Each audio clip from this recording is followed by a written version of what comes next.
Hey everybody, I don't know if you know it, but today is World Narcissistic Abuse Awareness Day. World. And if you know me, you know I can't let this day go by without sharing my 2 cents. My mom was a narcissist. I was married to one for 15 years. Disclaimer, that is my perspective because he would not agree with you. And at the time, I didn't even know that he was a narcissist. Not until we separated did I know that. The reason I'm so passionate about sharing this information is because I don't want anyone to go through what I went through. It was absolutely horrible. So that's why I'm going to share my past 10 years of research and my whole life of, experience with you right now. So this is going to take a little minute, so if you're not interested, just scroll on by. But if you're curious, keep on listening. First of all, we got to keep in mind that there's a couple of different kinds of narcissists out there. One is a grandiose narcissist. That's the one that most people are familiar with. That's the one who always wants to be at the center of attention. They're always talking about themselves. They're bragging. Oh, I got the newest this. I got the newest that. They love attention. The other is a covert narcissist, and they are more passive aggressive. They, woe is me. You might think they're a hypochondriac, but around the right crowd, they also like being the center of attention. They can have characteristics of both. Now, keep in mind that there are reasons that you might end up with a narcissist. 2 of those I'm about to share with you right now.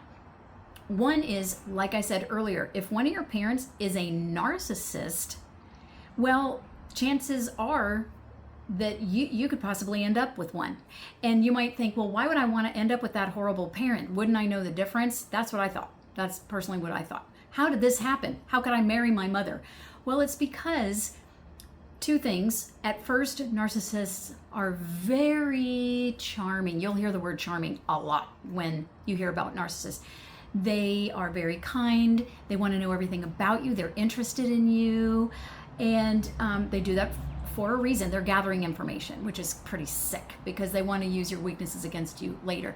But another reason that you end up with them is because there is a sense of familiarity. You can't quite put your finger on it, but we always gravitate towards the familiar. And that's why we can end up with a narcissist. Another reason we could possibly end up with one is if you are a very kind person, if you're very nice, if you like helping other people, they target you. And the reason is because you love giving and they love taking. It's like a match made in heaven. Not really. Eventually you're going to feel like your soul is being sucked out of you. Also, if you have money, if you have other things that they find appealing, they will target you for those things as well. So if you are an empathetic person, watch out. When you first start dating, here are some clues, okay? You might want to write these down. Oh, sorry, got distracted. Anyway, they're very confident, which, that's a very attractive quality, but it's pretty ironic because really they have a very fragile ego. They don't take criticism very well. They are so nice. Like I said, you'll hear the word charming used. They will flatter you. They will compliment you. They will support you. And you might even start thinking, oh my gosh, I feel like I've known this person forever. Like I think we're soulmates. If you find yourself thinking that within the first couple of weeks, stop in your tracks and think, hold on a minute, what's going on? Because that is a red flag. They want to, like I said, they want to get to know you. They want to create a bond very, very quickly so that you're relying on them.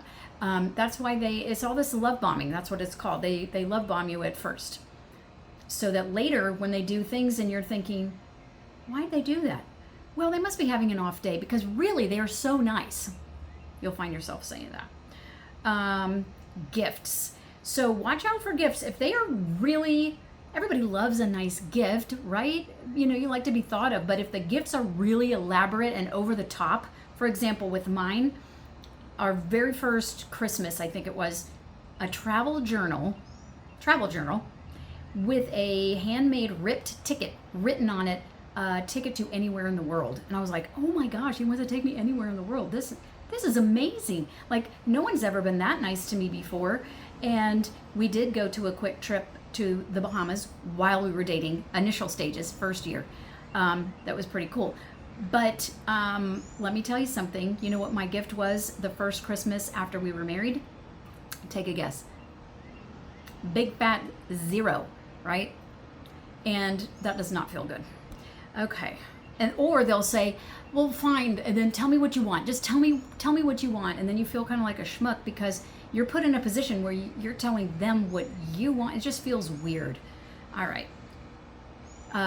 Red flag number 3, when you first start dating, they will fall in love very quickly. Like in the first 3 months, he was saying, is it too soon to tell you that I just love you so much. I am so in love with you. And I was like, wow, God, I've never had that kind of love before. I know I sound like an idiot, but that's how it happened. But you're not an idiot. They do it in a way that it's very convincing. Okay, after you've been together for a while, here are some red flags that you might notice. They might try to isolate you. They do this because they want you to depend on them. They're controlling. Also, sorry, I'm thinking things in my head that I can't say on the camera. Also, they might create situations in which they try to look like they're saving you. That has happened to me on multiple occasions. I have a story about that. Ask me later. I did it in my first video, but it's too long. We never visited my family. It was always his family. His family loved him. He was such a good storyteller. He was the center of attention. But we didn't go visit my family. He didn't want to be around them. And on the off occasion that he did go, he would act so miserable. He would make everybody else uncomfortable, or he would just get up and leave and say, I'm going fishing. It was bizarre. All right. Other red flags to look out for are their words and their actions do not align. They say one thing, they do another. They act differently in public than they do at home. My daughter used to say, Mom, I cannot go to church with you. It makes me want to throw up when I see how he acts around church people because he's so different at home. Some people might say, do narcissists really know what they're doing? Yes. Otherwise, why would they act differently in certain places? They use word salad. So if you ask them a direct question and they really don't want to answer it, they will start talking in circles because they don't want to answer your question. They act entitled. They are superior. They are better than everybody else. They might get a ticket when they're speeding, but certainly I won't get one because I am so well known in my town. That's not a real example. They cannot handle criticism in the slightest. Everything ends up being always all about them. They have very little to no empathy. If you go to them because they have hurt your feelings and you're trying to have open communication, they will turn it around, and before you know it, you will be apologizing to them. It's shocking how that happens. Occasionally they will try to play God. I'm not pointing any fingers, but I know of 2 narcissists who have literally tried to exterminate pets because they said they needed to be put out of their misery. I'm not going to tell you who those 2 are. And they have hot and cold kind of personality. Some days they'll be nice, sometimes they won't. I remember thinking, am I married to a nice person who sometimes is not very nice? Or am I married to a person who's not very nice and occasionally they're nice? I don't know. It was very confusing.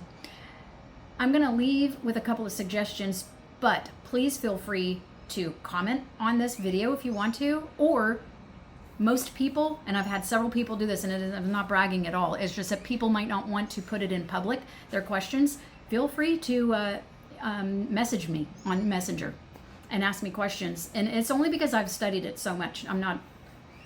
Narcissists will make you think you're a narcissist, so I still have that in the back of my head. It's hard to get rid of that. But anyway, if you even slightly suspect that you're with a narcissist, start writing everything down because they will make you question your memory and your sanity.